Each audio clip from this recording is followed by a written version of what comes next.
Meus queridos irmãos, vamos terminar hoje o capítulo 2 da carta de Paulo a Tito.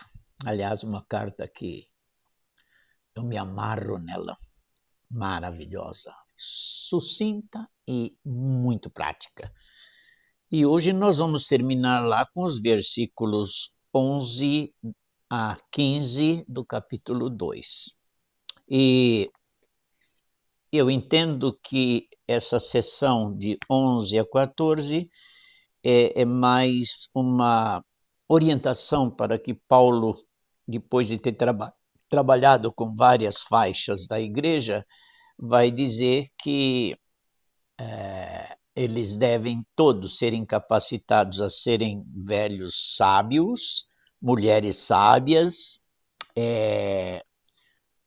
jovens equilibrados e pastores com conduta ideal, integridade, servos que embelezam a doutrina de Cristo. Agora ele vai dizer o porquê. Por causa da graça, e tão somente por causa da graça. Primeiro ele começa no versículo 11 dizendo: porque a graça se manifestou trazendo salvação a todos os homens. Eu creio que aqui tem várias vertentes teológicas. Eu fico no todos e não abro mão. E respeito aqueles que pensam que é só para alguns. Não vou entrar nessa discussão, porque entendo que, não sei, para mim não leva a nada. Quando eu olho para Romanos 3, 23, todos pecaram. Tenho todos aqui, né? E o texto diz, todos pecaram e carecem da glória de Deus. Por que eles carecem da glória de Deus? Porque eles são pecadores ausentes da glória de Deus. E ele diz que a única maneira deles alcançarem a glória de Deus, que eles carecem, eles precisam, é sendo justificados. Justificados pela graça, que é um favor imerecido. Aqui, quem serão os justificados? Aqueles que pecaram. Quantos pecaram? Todos. Então essa é a conclusão que chega. Agora, eu não posso deixar de contar um pouquinho a minha história. Quando os meus pais se converteram lá no norte do Paraná, no meio do mato, eu tinha 4 anos de idade. Não entendia praticamente nada do que estava acontecendo, mas hoje, com várias histórias que meu pai me contou, eu entendo que a única mensagem que eles recebiam é que a salvação era para todos os homens. Essa era a única mensagem. E eu vivi, aí eu comecei a crescer, ali no sítio que meu pai morava, e tinha várias pessoas morando nos sítios vizinhos, e eu vi a mensagem do todos. Muitas pessoas se convertendo, meus tios, minhas tias, famílias se convertendo, e a igreja crescendo. Eu cresci com esta mensagem. Depois mudamos para São Paulo, pertencia a uma igreja que era tremendamente evangelística, e a igreja crescia, muita gente chegando ao evangelho. Aí logo em seguida, dentro da denominação, na década de 60, veio a campanha Cristo, a única esperança, meus queridos irmãos. Como o evangelho era anunciado a todos, sem exceção. E terminou Cristo, a única esperança, com o Maracanã lotado e Billy Graham pregando. E eu vivi esses momentos do todos. Na PIBA, por exemplo, nós fomos para Moldávia, Cuba, Romênia, Amazonas, Piauí, e a igreja levantando ofertas fantásticas para que todos chegassem ao conhecimento da graça. E participamos de ofertas missionárias para junta de missões, juntas de missões nacionais, e a igreja contribuindo. Pertenci à junta da Junta Batista Mundial e pertencia ao conselho, e, meus irmãos, vamos evangelizar a todos. Então essa minha história tem a ver com essa minha posição Não quero causar nenhuma polêmica. Tenho grandes amigos calvinistas, tenho, mas amigos mesmo. Claro que eu seleciono aqueles que não são doentes, né, que ofendem os outros. Não, não, não, não, não. Tenho grandes amigos, e inclusive alguns que eu deixei no meu lugar lá na Piba, veio calvinista. Não tenho problema quanto a isso. Mas esse é meu posicionamento histórico, que vem da minha história, que viu o evangelho explodindo. E confesso a vocês que nunca vi missões, uma denominação avançando tanto em missões como a Convenção Batista Brasileira e a própria americana, né, evangelizando o mundo. Ok, então, Tito faz aqui uma afirmação que a graça foi manifestada a todos os homens. Aí eu contei um pouquinho minha história que acaba influindo no meu posicionamento teológico. E eu gosto muito de para mim, o maior teólogo do Brasil, chamado. Peraí, ele está muito enfermo agora, o Saião. Espero que ele esteja bem. Que homem equilibrado! Que homem equilibrado! Esse é um teólogo que eu diria que ele se apega na palavra de Deus e tira suas conclusões sem paixão humana. Paixão humana. Às vezes, tanto do lado calvinista ou do lado contrário, assume uma posição mais ou menos como um torcedor clubístico, né? Vira uma paixão. E quando a gente entra no campo da paixão, parece que a gente perde alguns norteios que deveriam ser levados em consideração. Ok, acaba esse problema. A salvação foi dada a todos os homens. Mas vamos continuar lendo o texto aqui. Aí no versículo 12 ele vai dizer, ensinando da graça que é viver uma vida justa e piedosa. Interessante, Tito, você já exortou todo esse pessoal que nós acabamos de citar, agora você vai ensiná-los a como viver debaixo dessa graça. E não é uma graça barata, não, é uma graça que transforma as pessoas. Eu vi muita gente, eu vi, por exemplo, Narciso Lemos de Almeida, que talvez muitos de vocês nem sabem quem é.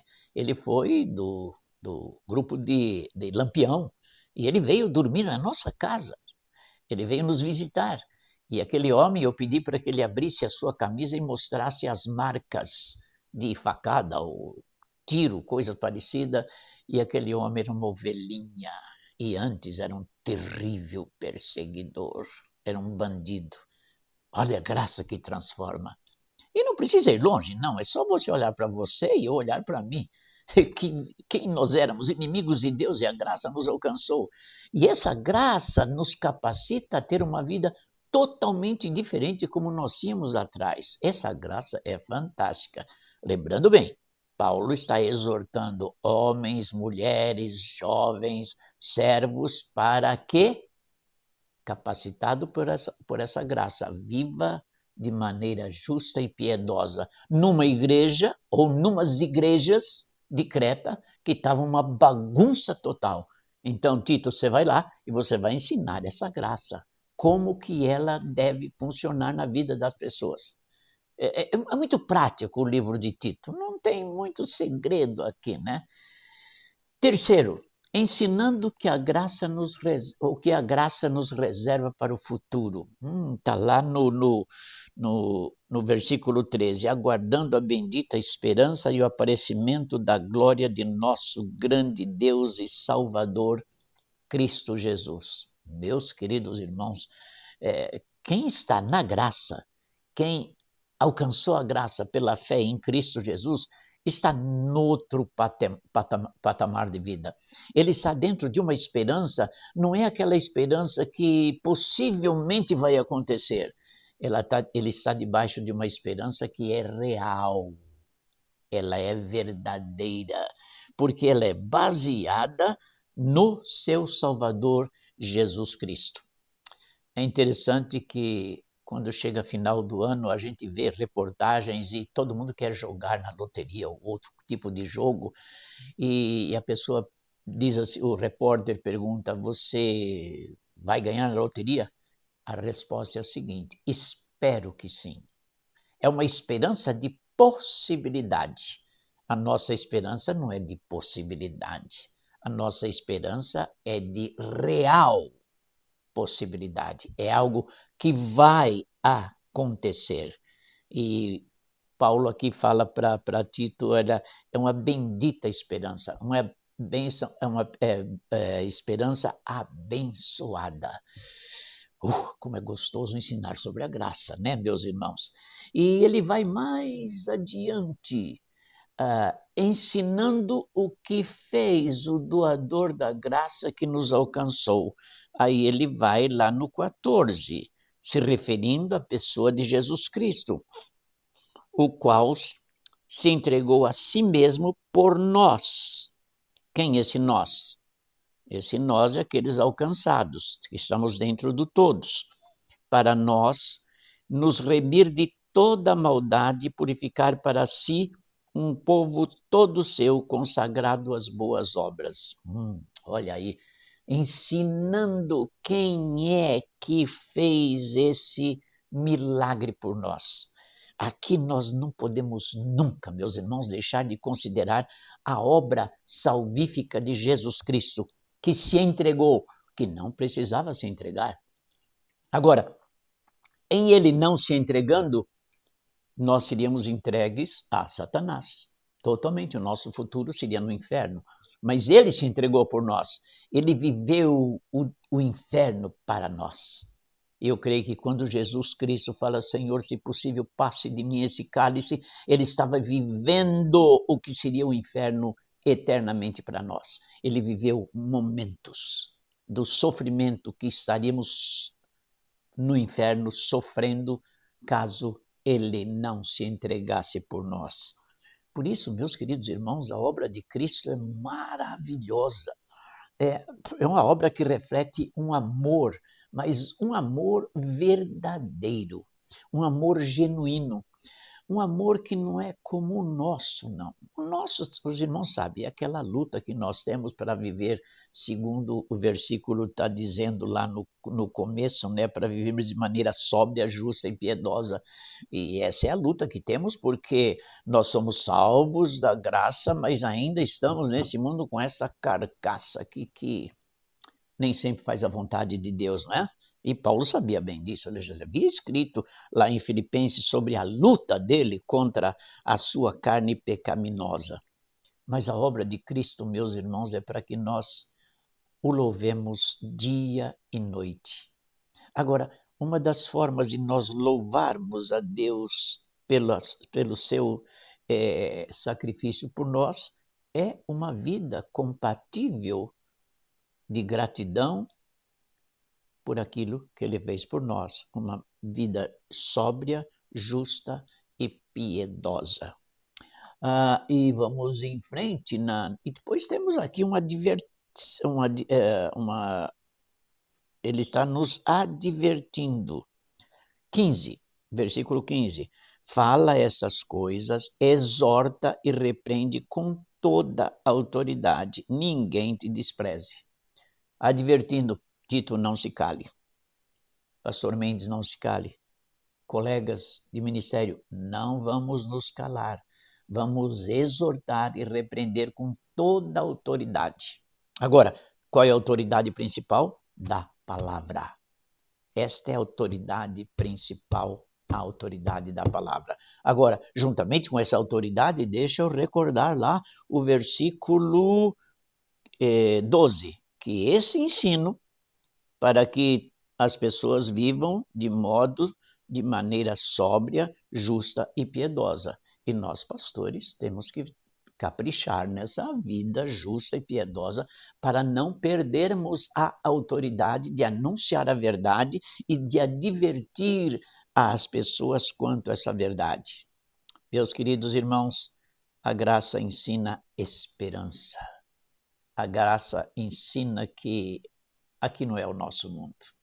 Aqui não é o nosso mundo. É por isso que nós cantamos aquele hino Maravilhosa Graça. E ela é maravilhosa demais, demais, demais. E nos alcançou. E por isso que Paulo diz, porque a graça de Deus se manifestou trazendo salvação a todos os homens. E nós temos que anunciar a todos os homens essa graça que um dia nos alcançou. Que papel temos, meus irmãos? Deus nos chamou para o ministério. E olha, temos que tomar muito cuidado para que as nossas igrejas não venham a descambar, para que recebamos, se possível, fosse uma carta do apóstolo Paulo, do próprio Jesus. Dá um jeito de arrumar essas igrejas, porque elas estão fora do eixo da verdade. Foi essa a atitude de Paulo enviando Tito à ilha de Creta para colocar em ordem as igrejas. E aqui no capítulo 2 dá para perceber que todas as faixas etárias aqui estavam totalmente em desordem. E Paulo foi chamado. E ele, terminando as exortações, até o versículo 10, agora ele vai dizer por que essa graça que transforma precisa ser ensinada, precisa ser reforçada. Porque provavelmente lá nas igrejas de Creta tinha muita gente que não tinha a mínima ideia o que era igreja. Como provavelmente hoje no nosso mundo, não vou dizer só no Brasil, nos Estados Unidos, tem muita gente na igreja que não tem a mínima ideia do que é igreja. Não tem a mínima ideia. Se ele faltar ou estiver presente, não muda absolutamente nada. Por isso, temos que exortar o valor da graça, para que nos nossos comportamentos habituais, dentro da igreja e fora da igreja, o valorizemos com uma vida sóbria, justa e piedosa. Maravilhoso texto, não? Eu me encanto com Tito, meus irmãos. Ele é tão prático, tão objetivo, que qualquer criança entende. Não precisa ser um profundo exegeta do grego. Não, está muito claro aqui o que diz o texto. É só ensinar, é só exortar, é só repreender as pessoas com autoridade para mostrar o que a graça fez nas nossas vidas. Portanto, rendamos a Deus todo louvor, toda glória, por uma graça que nós alcançamos sem nenhum merecimento, que Deus nos alcançou com ela sem que tivéssemos algum merecimento. E aqui terminamos o capítulo 2, só que nos próximas mensagens vamos começar o capítulo 1.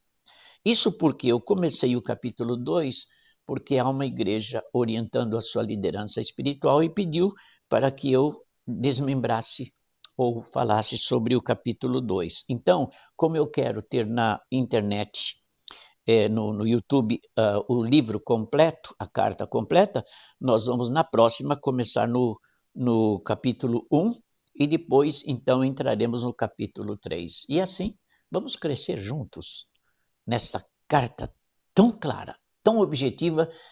Ela parece que foi escrita para as igrejas de hoje. Vocês concordam comigo? A Bíblia é fantástica. Ela não é passado, não é futuro, ela é presente nas suas aplicações.